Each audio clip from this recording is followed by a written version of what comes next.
Hi, and welcome to the Heart Leader podcast, where heart and mind align. I am your host, Amber, and I am here with one of my very dear friends, Cory Hetherington.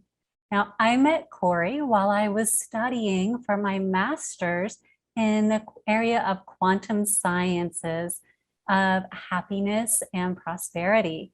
Cory lives in Canada and actually came down into the local Phoenix area and took the time to reach out to me before we even started the program, just so he and I could connect.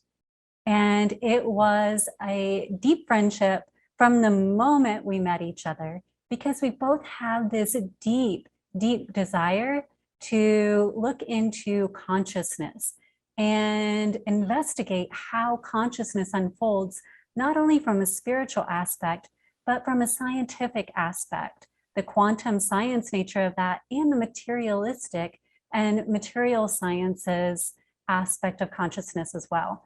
So these conversations can get really deep, really fast, and we are so glad you're along and diving into this with us. So Cory, I can't thank you enough, my friend, for being here and being willing to have one of these transparent conversations during the month of transparency. So first off, thank you for doing that. Yeah, thanks, Amber. Thanks for having me on the show. Yeah, it's interesting to hear you introduce. I mean, the way you've introduced me, because I don't think of things that way. I think of it's just me, and this is how I engage in life. And so you've definitely made me a little bit of more aware of how I engage in life and how definitely how other people receive me, right? For sure. I just think this is me showing up, and I can see me showing up could be confusing to a lot of people, and maybe even overwhelming based on the topic of discussion. Yeah. I found it amazing and refreshing. Agreed. And these are the conversations I like to have. I don't like to socialize much anymore because I can't. I'm not interested in the topic of conversation most of the time. So it's tricky to navigate sometimes. I mean, I definitely like being with people and being around people, but sometimes it's best for just me to sit back and observe and just be present, right? And then if the conversation goes in a way I like, it's definitely much more interesting. Yeah. And it is interesting to hear you say that, because from our very first conversation, like we met at a coffee shop because you had no idea who I was. I had no idea who you were. We both had respective people going, why are you meeting a stranger at a coffee shop just because they're in the same program that you're in? But that's the whole point of consciousness studies, right? Is you have to honor the feeling that is there, that we are all connected and all integrated through this energy that pulses through the universe. And if you feel this bond or this connection, then to honor that and to, I mean, what's going to happen in a coffee shop? We were in a public place. So get together, have a conversation, and see where it goes. And the moment we sat down, it wasn't like, so what do you think of the weather in Arizona? It was, so what made you desire to understand how quantum science can connect with spirituality and the depths of consciousness as far as the universe is concerned? And bam, we were off and running. Right? Exactly. Yep. Yeah. Yeah. Yeah. And like I agree with you. It confuses the people around us, right? They're in a mindset that like, what's going on here? But for me, I was dying, like, and maybe even literally dying inside to be able to connect with you. And I can say that way now because I didn't know that at the time, but it was there. It was always there. It was always there. And so, and maybe even in hindsight now, those people around us are like, yeah, it makes sense. But at the time, for sure, no. But for me, yeah, this is what I've been dying to do, for a long time, probably 20 or 30 years, is as you explore this stuff. And kick tires at it. And for me, there was just a strong desire to talk with some like-minded people or people that have similar interests, right? And so grateful and honored to have you be that first point of contact. This episode of the Heart Leader Podcast was brought to you by Stephen Douglas. Stephen Douglas is one of the nation's leading boutique search and interim resources firms and has been recognized as a leader in identifying and providing access to top talent for clients since 1984. Whether it's a company preparing to go to the next level or a candidate looking for better opportunities, Stephen Douglas keeps the focus on the needs of the people they serve. They specialize in connecting the right talent to a company's needs while also understanding what the market demands. To learn more about this amazing organization, visit them at stephendouglas.com. Likewise. Now, you didn't come from a background that was focused on anything that had anything to do with quantum science, really, or consciousness endeavors. So how did you get involved in a program like we were involved in, one that would lead us to India and studying under Dr. Amit Goswami and really exploring things that were new, at least in your vocabulary and where you were headed? What even got you to that point as someone who was exploring? Yeah, good question. I think you're right. So background, I took mechanical engineering in university. I liked how things worked. I was hook, line, and sinker into a materialist world, right? Being the only thing that matters is matter, not like consumerism, materialism. So maybe just kind of distinguish between those two, and how I use the word material is not really consumerism. It's that the only thing that matters is matter. And so, and I was hook, line, and sinker in that world. I mean, even to a certain degree, my dad had this license plate that said, "He who dies with the most toys wins." Right. So, this is how I engage in life. This is how I come of age. And I'm like, okay, so how do I make sure I die with the most toys, kind of thing? And how do I maximize my life experience in this physical domain, which is the only thing I thought existed. The only thing that existed was the physical realm for a very long time. Now, there was intuitive moments from time to time that even when I finished university, I thought, okay, we've got a good handle on matter. Like, as a society, we really understand matter. We send people to the moon or Mars or whatever we do, or probes. But what about energy and that equation, E equals MC squared, right? Like, what about energy? Where is our understanding of energy in that equation? And I probably got some answers at the time. I'm mid-20s. I didn't probably pay enough attention to the answers at the time. I remember watching the show What the Bleep Do We Know, which is where I was first introduced to Amit and those and the ideas around it. I thought it was cool. Didn't know how that would relate to me and my life on a daily basis. So, it was kind of entertainment at the time. And then, 20 years later, 15 years later, a friend of mine, kind of tragic too. So a friend of mine passed away, actually committed suicide.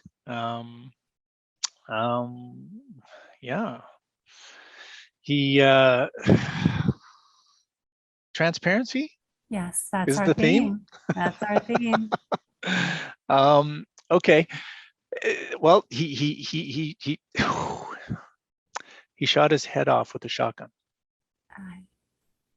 So the transparency is the theme. I mean, this is not something you normally say in our world. This is where you say he committed suicide and move on. But definitely a very aggressive form of transitioning or ending a human experience that he couldn't figure out. So his partner at the time recommended I read Joe Dispenza's book, Becoming Supernatural. And so I read it, and then got reacquainted with, I use the word esoteric knowledge. I think it, to me, points in the best direction. I don't know that metaphysics covers it. I don't know that Indian spirituality or quantum physics, like to me, it's all esoteric. It requires a certain propensity and a certain curiosity to really explore in this realm. And so, yeah. And then paying attention to Amit, got some information about the school that they were starting and said, hey, okay, again, transparency. So it was shortly after, my friend, and finances were tighter in our family at the time, and I did tell my wife, I said, I need to take this course. I need to do it because I don't want to end up like Paul, you know. And so that's how I kind of got approval to do it. And fortunately, finances have now worked out. But at the time, it was a very tough decision to commit financially to something that you really couldn't afford. But the alternative, in terms of potentiality, wasn't that attractive. Yeah. And that's a transparent discussion with your wife, right? It's like, here, this is where I'm at. And this is an avenue that I really desire to explore because it's part of my authentic self, even if I don't understand it. Right? Very well said. Exactly. But Yeah. I have to walk this road. So can Yep. you walk it with me? Yep. Exactly. Yep. And that's a scary thing to do. I mean, I know I lost a lot of people in my life when I started saying, okay, I know this is part of who I am. It's my authentic self. And I hid it away in a cupboard for a very long time in order to make everyone else happy. But part of transparency is having those conversations to say, okay, I can't hide anymore. And so I have to do what feels true and authentic for me. I'm not going to force you to go with me, but can you? Right. And not necessarily, ride in the car with me, but allow me to take the car and go and be supportive in that way, right? Like it's, at the same time, my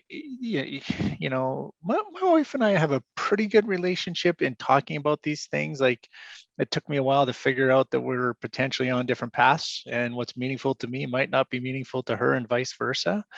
And so, I think over the last little bit, we've really figured out how to support each other on our paths without having to be in the passenger seat on the way. Yeah. Yeah. And those conversations couldn't have been easy all the time. No.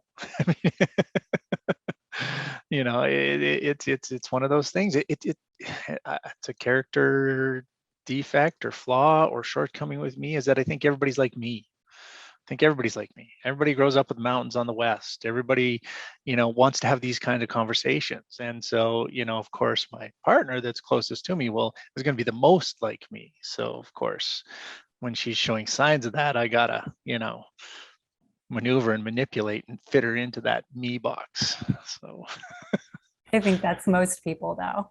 Our little ego gets in there and it's like, okay, you're a clone of me right now. Come on. right. I don't know why we do it. I really don't. But Now it's clear that we don't know why we do it, but at the time, we're really stuck in that. It seems that's yeah. yeah. Hmm. So when you signed up for the program Mm-hmm. and you really started this deep dive journey into, because when I met you, it was really still very into that material sciences aspect, open to the potentiality of more and hopeful because you could feel it, you knew it, but you had so much programming from the material sciences side that what really were you hoping to gain from this exploration? because I feel like so many people are where you started, that it would lend so much insight for somebody who's standing on that cusp of, but I know the material, I can hold the material, I can understand an evolution aspect of things. I don't understand this consciousness that I can't hold or grasp. And you've navigated through a lot of that. So if you could kind of explain that in a way that maybe somebody who's walking a similar path could gain insight. Yeah, yeah, sure. I mean, I had no idea what I was getting into. So that's the funny thing. I mean, I think and I imagine others, but definitely I thought I thought I need to know what I'm getting into before I get into it, right? You know, you got this vision, you got and in that vision you can, map out a path, and you can, take the steps along that path, and then you can achieve anything you want to achieve, right? This one, I had no idea, absolutely no idea. I just knew that that vision and that path planning and stuff wasn't working for me anymore, and even knew that to a certain degree, it wasn't working as well as I had hoped it would, right? I mean, I bought into, the um, get married, have kids, have a white picket fence, live the American or the Canadian dream or the Western culture dream, right? And if I do all those things and check all those boxes, my life will be fantastic. Well, it wasn't. It wasn't at all. It wasn't even close to being fantastic.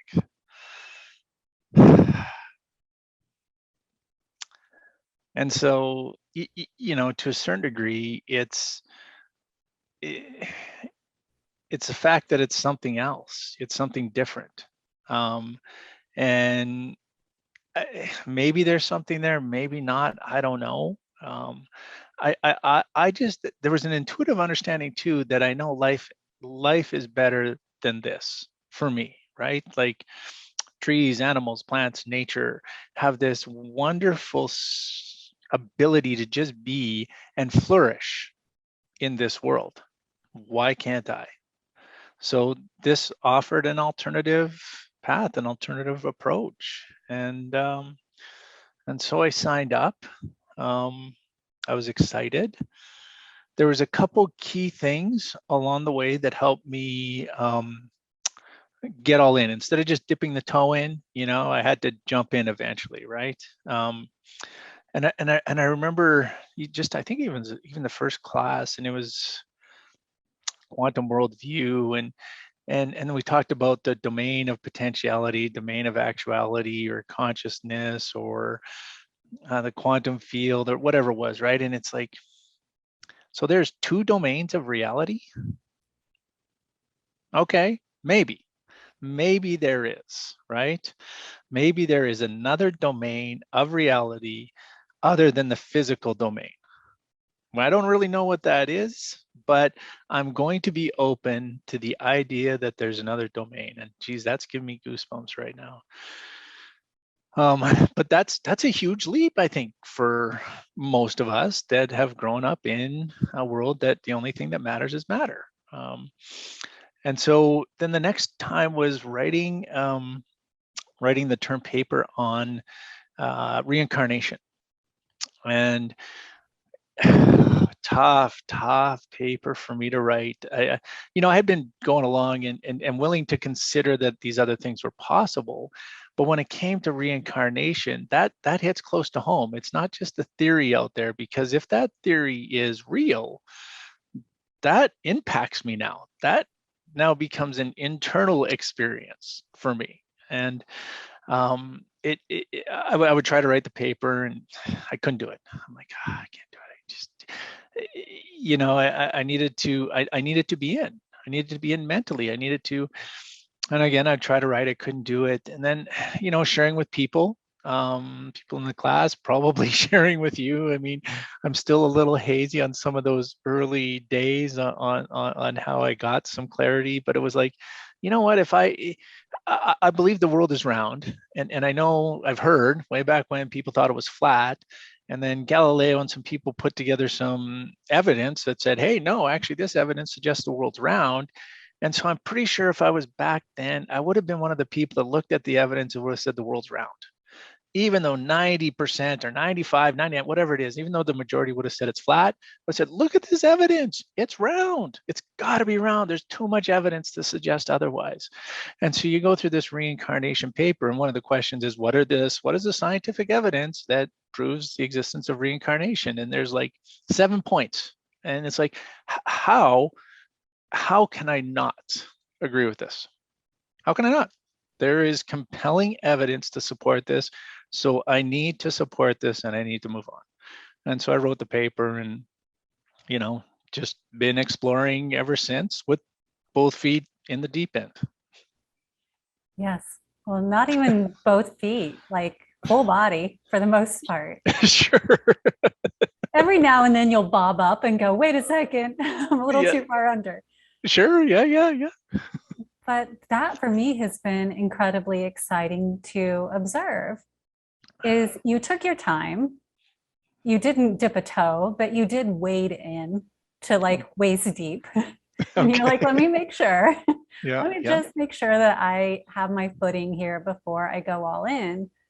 But once you were in, you're like, okay, there is enough scientific evidence around these subjects. And it isn't an or, science or religion or spirituality. It's an and. Yes. And we dive into that on a regular basis because it's often, is it this or this? And it's like, no, almost always, it's and. Yep. Because that's the point of the realm of potentiality. It's infinite.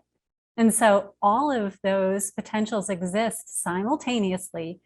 And since there are so many of us here on this planet, we're literally pulling down all of the options in some fashion or some way. So generally there's an and, because one of us might pull down one of us might pull down the other. And so now both are existing simultaneously, even in the material world. Yes. And so it's Yes. an and. Yes. I always use the word both, because it's always, you want A or B? I want both, Yeah. For the longest time, I've always wanted both. I didn't want to have to choose between one or the other, which is interesting, Like that's part of that intuitive understanding, those signposts. And that's what I start realizing as I go is there's hundreds of signposts throughout my life that showed me I was on the right path, yeah, and both, whatever word you want to use. And what comes to mind is, you talk about the amount of people on this planet, let alone maybe life in the universe. But let's start with this planet, 7.5 billion people. I mean, I feel like nowadays it seems like everybody wants all humans to have one experience that everybody can get on board with and get behind. And it's like, why would you query 7.5 billion people to all have one single experience? Why and wouldn't how you? boring would it be if we did? Like, what's the point? Especially when you start to better understand the nature of consciousness and its purposive evolution, its purpose for existing, its purpose for creating, right? Like, there's no way it wants one single experience with the diversity that we see out there, right? So how would you define consciousness from what you've gained through all the studies? And I know we were founded in what was being brought forward through the program we studied, but we've also done a lot of studies outside of it. And we're constantly sharing things back and forth with each other. So with all that you've kind of stepped outside of your box and have now studied, what would your definition of consciousness be for you? Well, it's still, I'm more likely to parrot some things that point me in a direction, right? Because I don't know that I know what my definition of consciousness is. And in our conversation, I suspect I already do, because you wouldn't ask me that if I didn't know, and I just haven't been able to formulate the words and haven't written it down. So but I think, and I'm aware that we're in a podcast as well.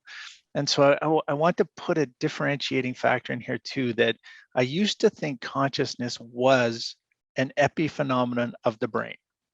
So that it was something that matter in my brain cells, my neurocircuitry, the brain, everything that happens in the brain, all of a sudden creates what we've called consciousness. And now there's this entity of consciousness that identifies as Cory, right? And so now with Goswami's school of thought, he says consciousness is the ground of all being. Well, okay, great. What does that mean? Well, it means that everything's created from consciousness. Everything's created from consciousness. Matter comes from consciousness. So that's an aspect of consciousness. Consciousness has also created other levels of existence besides material. And so in our QAV program, we talk about 5 levels of experience, I guess, is probably the right word. And we all have thoughts, right? We all have feelings. We all have some sort of intuition, and we all have a physical body. And then we talk about bliss as being the 5th. But all of those are ways that consciousness can experience reality. Now, then there is the aspect of my brain, and what does my brain do with consciousness? I think my brain filters a version of consciousness that I identify with as Cory. And so it takes that infinite, unbounded phenomenon. I don't know, like that's what was before the Big Bang. I don't know, right? Like it's I don't know what words I don't have good words to describe that. But it takes that infinite potential and it filters it in a way that I can have an effective human experience in this lifetime. There you go. Yeah. And what I think is awesome about that is everyone's going to have their own definition for what consciousness is for them. Because I hear so many people talk about consciousness as a collapse in the brain. But for me and my experience, consciousness doesn't even collapse in my brain, it collapses in my heart. And right. then filters to my brain. Right. And sometimes it even collapses in my gut. Right. And so I have 3 points of where I mentally and physically feel consciousness collapse. In my brain sometimes, in my heart most of the time, and in my gut sometimes. Yep. And I like the way you say that. That's the way you experience consciousness as Amber. Yes. Oh, yes. Yeah. And that's the transparent conversations that I feel and the depth of conversations that I feel once you start exploring your consciousness and I start exploring my consciousness and we do it together and we start sharing it and we do it without the need to enforce ego. You should experience your consciousness the way that I experience my consciousness. No. And I'm right. So shoehorn it in there, buddy, because if you don't, then, but that's, if we have infinite possibilities in the realm of potentiality, there is no right. So I may have chosen to collapse my consciousness differently than you chose to collapse yours. So we're both right. So it's both or and. And yeah, exactly. Yes. Then I get people who are like, well, then I just was Alice and I went down the rabbit hole and I don't know where the frick I am anymore. Perfect. But No, yes, I think so. but that's the world we live in right now, too. If you Yeah. took many people from like 100 years ago and you drop them into our current world, they would feel like Alice who went down the rabbit hole and ended up in Wonderland because they would look at our current world and they wouldn't be able to relate.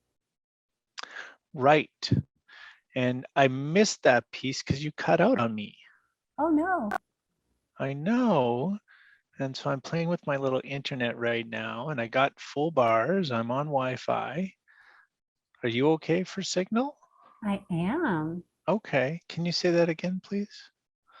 I was saying that for many people, our conversation would be like Alice in Wonderland, having Sure. gone down the rabbit hole. I, But it's also, if you look in history at somebody from 100 years ago and you drop them into our current mental framework and how we're navigating, they would feel like they're Alice in Wonderland because our mental models, our psychology, psychiatry, all of that mental framework is so different. Just not even the technology, but just the mental models that we utilize are so different that it would be very similar. So, this is just how we're evolving in our own mental models. Where do we go to next? What do we explore? And how do we explore it individually and together? That's all we're asking to get to the next level, or what we would in quantum science call the quantum leap, right? yes. Yes. Yeah. Yeah.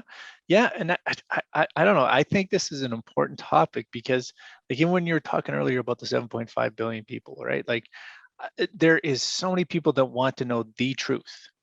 Yeah. What is the truth? Like, there's only got to be one truth, and there kind of sort of is, but that's not what they mean when they say I want to know the truth. They're not talking about the truth, even though they kind of think they are. And so the truth is everything's relative, right? Like, it is absolutely relative. And the way we experience life, the way we experience consciousness is very unique to the individual. I mean, there is obviously a lot of overlap as human beings. We all need some food at some time, it seems. But there's probably that last 20-30% of experience that's very unique to each individual. And I would, well, for me, a big part of my life nowadays is trying to support every individual in that aspect. Supporting myself in that aspect, supporting myself in my uniqueness in the way that I look at the world, right? And the way you look at the world, the way my wife looks at the world, the way people that I disagree with look at the world. Like, how do I help you get more confident in your perspective, in your understanding, the way you exist? Whether I agree with it or not doesn't matter. The most important thing for me is to help you be confident in you being you. Yeah. And I know we talked a little bit about how important, since our focus is transparency this month, how important transparency in those conversations really is and plays a part. Because if somebody isn't transparent with you and shows you what they truly desire, then you can't help empower them, Right? right? Yeah. Yep. And vice versa. I need to take the risk of being transparent. I need to take the risk that somebody I'm engaging with doesn't think the same way and absolutely disagrees with me and doesn't want to have anything to do with me anymore. And that's okay, but I would have the word that comes to mind is natural selection. The more honest and truthful I am, the more honest and truthful we are, the more natural selection happens and the right people are coming in at the right time. So, how did you navigate through the just normal fear or resistance that arises when you started having these authentic and transparent conversations?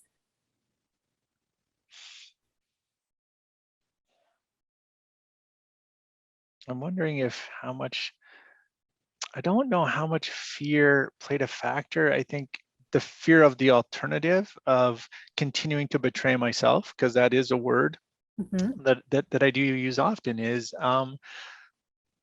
to some degree at every point in my life prior to the last 3 years, I betrayed myself to a certain degree. And that betrayal was definitely not allowing me to thrive in my life experience. Sure, I had a pretty good life, but um, you know, the thriving, um, the waking up every day, just being happy to be alive was not there, you know. And so the alternative, to not being transparent and not being truthful means that I would continue to live that way, and I didn't want to live that way anymore. So I don't know that fear was a factor. um uh, I think I just continue to take shots with people. Yeah, I'm a good Canadian kid that played a lot of hockey growing up, and you can't score goals without taking shots. So you take shots and see how they go. And some go in and some don't. And um, I think that's the best way to say it. Did you have to adapt your communication style at all? Of course, you know that. So I'm just a very, setting you a up for very the shot. I know, it's beautiful. Thank you. No, you are absolutely correct, and I think that's you've helped me appreciate that. Again, I think I'm just engaging in life, and you've mentioned a few times that, well, I can tell how you're changing. I can tell how you express yourself, and a lot. Yes, huge. It's giving me goosebumps to talk to you about that right now. So for sure, and the other thing that comes to mind is the throat chakra, right? And yeah, personal self-expression was definitely not part of my life. Not a lot of use of I language, even though I know what it is. And even then I could pretend to use I language because I can force that and make it work, but not really truly own it in my being. I'm using I language because that's what I'm supposed to do, not because I'm really owning it, right? So yeah, for sure. And then um uh, mm, I guess being much more aware of how I'm received, um, or how that communication or that expression is received, and adjusting accordingly. You know, a lot of times, I think what I have to say is brilliant and insightful, and I can't wait to share it, but I can now read in the conversation that there's no opening. And if I do, it's just going to force it. Like I'm just forcing my will onto this situation. And that's really not acceptable, like on so many levels, right? It's just not acceptable to me inside. So it's almost like I have fun with that now too. It's like, oh, I have this brilliant point to add, but clearly no one wants to hear it. Okay. You can always call me. Right. Oh, and I do. I'll text you from time to time and blast you with a bunch of new insights and ideas. Yeah, and I love it. So yeah, yeah, definitely. Um, it's an attitude about the communication, right? Like there's mechanics around it that anybody can do and mimic, but there's definitely an attitude change about how I express and navigate. Yeah. And a lot of that is conscious awareness of self, which does again go into consciousness. Right. It's an exploration of consciousness and a willingness to be transparent with ourselves. Which we always Right. think about transparency as an external move, but it's not. Half the time, the hardest person to be transparent with is yourself. Agreed. Yep. Yep. Yeah, and I just even want to add to that now. The one thing that helped with that too is a lot more journaling, a lot more practical, meaningful journaling. So instead of having that challenging conversation with the other, whoever that other may be, it was a journal entry. and that's where that conversation has, and that's where those insights come. And that's when I got to know myself a lot better, way better. And, things that I had been taught was kind of unacceptable to be that way. Like I still feel like as I grew up, my parents were great, did the best they could, but I still feel like I had to earn a lot of love. So I had to, be a certain way. And so as I'm learning more about myself, it's like, you know what? No, I actually am like that. I'm, I did the dishes and cleaned up growing up so that I could get the attaboys, not because I wanted to, you know, and now I still do it because I want to, but there's just those subtle changes that, that I got to better own exactly who I am, you know? Um, Yeah. And journaling for me, it just gives me a chance to write it out before I speak it out so I can get my thoughts clear too, or even how I feel. Because sometimes it all just comes so fast and at once. yeah. It just is like, whoa, what is this human thing? Where did it all come from? And you would mention that early on, or you'd have an experience and it'd be like, hey, what do you think of that? And you'd be like, well, I need some time to process. And I'd be like, Yeah. what? Now I get it. Yes. And sometimes it's 2 or 3 days later before um, you understand why that experience was meaningful to you. Yeah. And that's okay because we have been so programmed in many ways to instantly react or even respond. And, I personally, from this aspect of my consciousness, I'm unable to do that. Right. And that's where I'm always transparent. It's like, you got to give me a little bit of time with it. I don't move that quickly. If you want an authentic response from me, allow me to process it. Right. And so I thank you very much I know it was weird in the beginning and you're like, what? Yeah. But Yeah. you allowed it. Yeah. Yeah. Well, I trusted you that you knew you. Right. And even probably at that early stage, I wanted to honor the fact that you knew you, and I would have to say it's very rare that you meet people that know who they are, you know and maybe that's part of that expression again, because now you're speaking from your own truth, that when you're engaging with others, they know right away. Like, so I know you don't need to explain, you don't need anything, you just needed to say, hey, I need time to process. Oh, okay, that makes sense. That sort of, I mean, I don't know what you mean, but I know you need support for that. Yeah. That's it. But I will call out a little bit in full transparency. When we first started our really close connected friendship now, but at the time, you expressed to me, and I loved it and appreciated you for it. But you were like, I don't know how to read you. At times, Mm, it feels disconnected or not authentic. right. And I honored that, but part of that was just because our energy hadn't synced up yet in many ways, right? Yes. It wasn't that I wasn't being authentic, it's that my way was just very different than your way, and we weren't able to really see each other where we were. Agreed. um, but I will own the fact that my way of connecting was highly culturally conditioned at the time as well. So I'm expecting you to engage with me the way I'm engaging with you and the way that I've engaged with others and had connections with others, right? Mhm. And yeah, when you didn't fit that mold, it was definitely confusing for me. Yeah. Yeah. Yeah. And when I didn't change, it was amazing because you didn't just write me off. Mm, okay. Okay. You were like, okay, let me seek more to understand. Okay. I'm agreeing with you. I mean, I don't know how conscious I was of this. Yeah, I these are things, we've talked about consciousness, but we didn't talk about awareness. And so these are things that I feel you know much more about my consciousness than I do. I am not aware of what you know about my consciousness.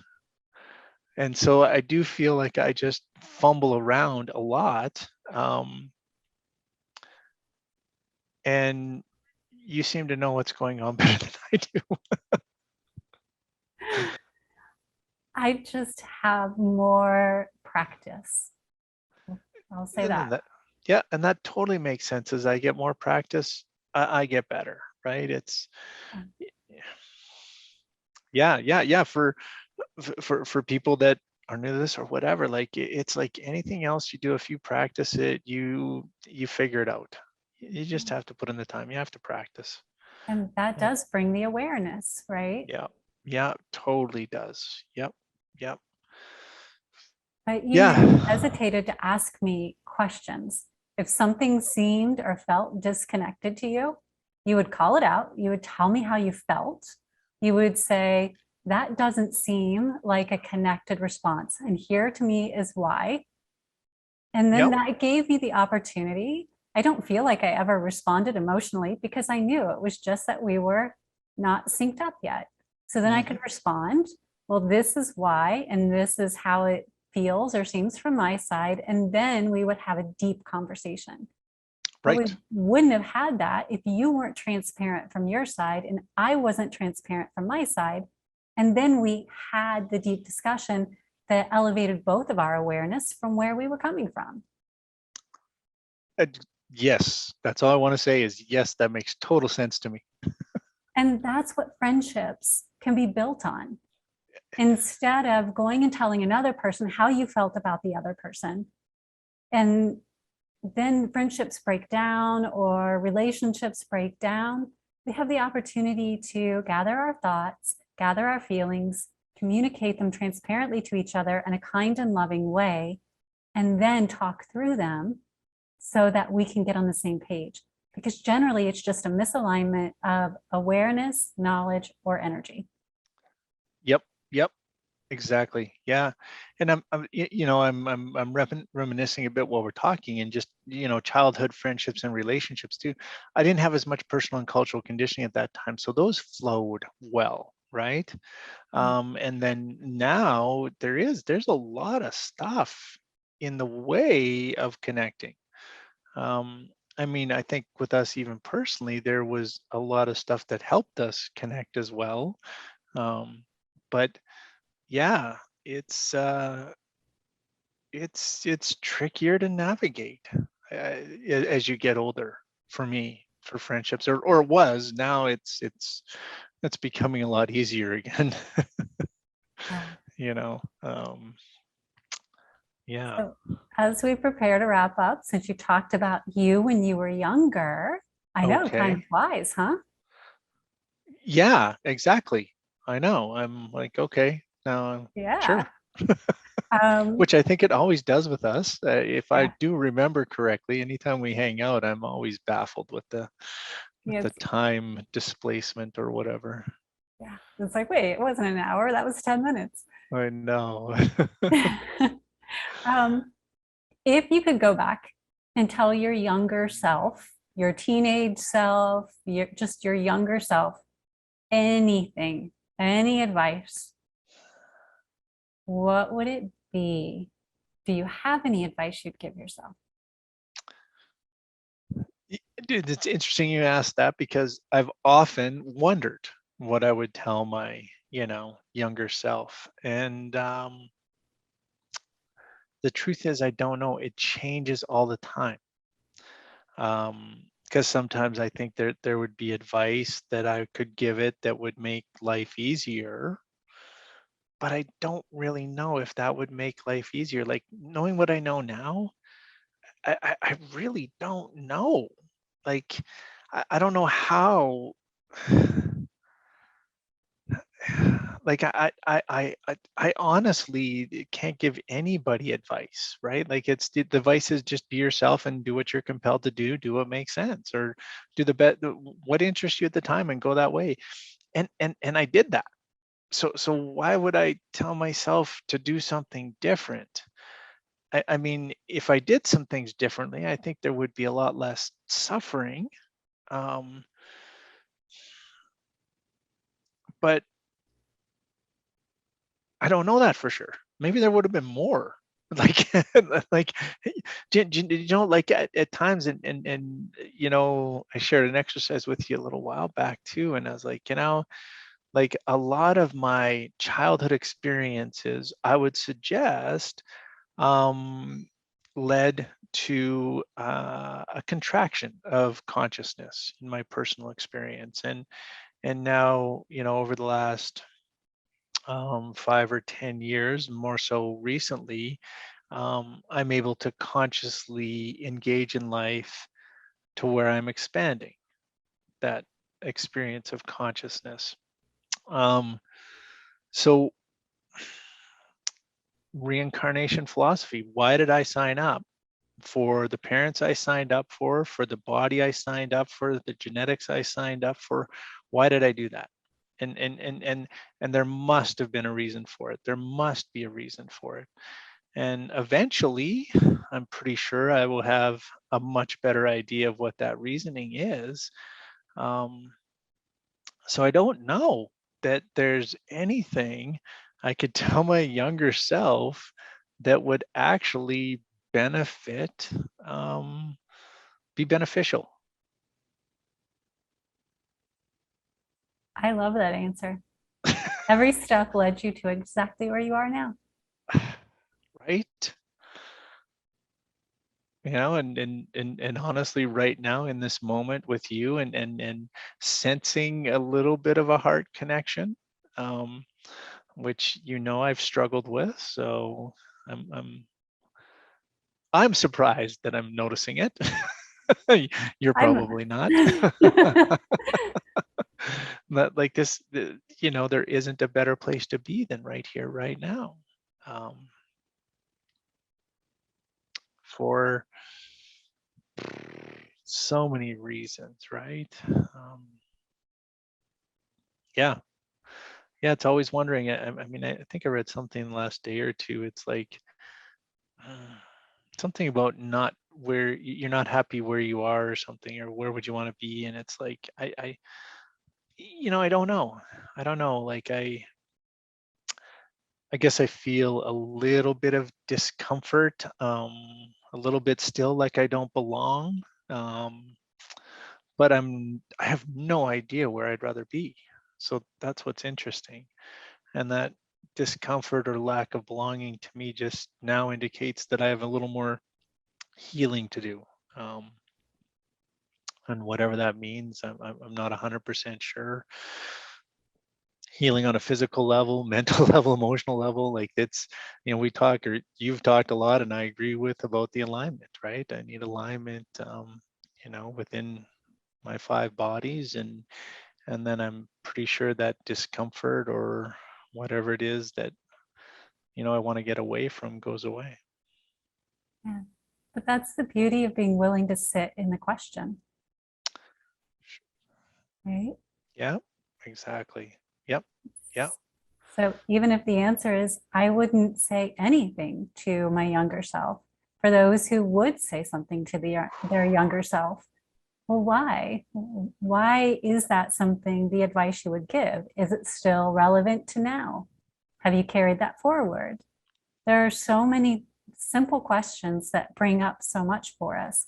And it's the willingness to, again, be vulnerable and transparent and allow it to invoke that so that we can examine it and get that awareness that we're talking about. Yep. Do you know what I would do? What? I would show up and just give it unconditional love. That's it. That is it. Like, and I don't believe there's anything else anybody could do. Like there's nothing more powerful than showing up and giving it unconditional love, whatever it is. And in this case, it's my younger self. And everything will be fine. Everything. And I would say that's the greatest gift you could give not only yourself, but the entire universe. I know you knew what I meant. Yes. I do. I know exactly. I know you know. And I'm even wondering if you planted that seed or did it come on its own? But um, definitely a very powerful energy in the heart chakra there, and it just, yeah, nothing you can say would do it, but showing up and giving love. That's what makes you a heart leader, my friend. Yes, it does. All right. Oh, Well, that's all the time we have. Thank you for being here, for sharing so honestly and inspiring others, myself included. It's not an easy journey. fair, right? Fair. And thank you for that. I mean, I feel like it's just part of the path, and I do it and I show up. But no, I will take that and appreciate it, and say thank you and thanks for having me and allowing me to share. Yeah, of course. And thanks to all of you for tuning in to this episode of the Heart Leader podcast, where heart and mind align, and seeing my dear friend Cory as he shared his story and his journey. If you have any questions for Cory, you can send them to us here at info@suivera.org, and we will get them over to him. He, like many of us, are navigating this journey of life and exploring what's going on internally, as well as what we're going through within the world just every day. So the more we share with each other and we gain insights and tips and tools, the more we can uplift our community as a whole. This is also why we have the Heart Leader Toolbox and tools contained within it for free. So if you haven't signed up, you can do that completely free on the website at suivera.org. And this month we have the Transparency Toolkit, which can help you connect with that level of transparency through everything, including conversation and journaling. So take a moment and click and get your copy. Until next time, I look forward to seeing you in the Suivera community.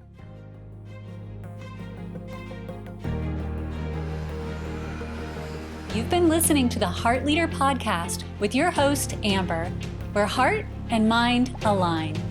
Tune in weekly as we take a deeper dive into what it means to be a heart leader.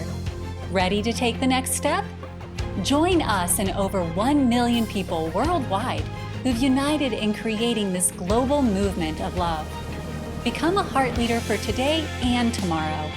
Learn more and connect with us at suivera.org.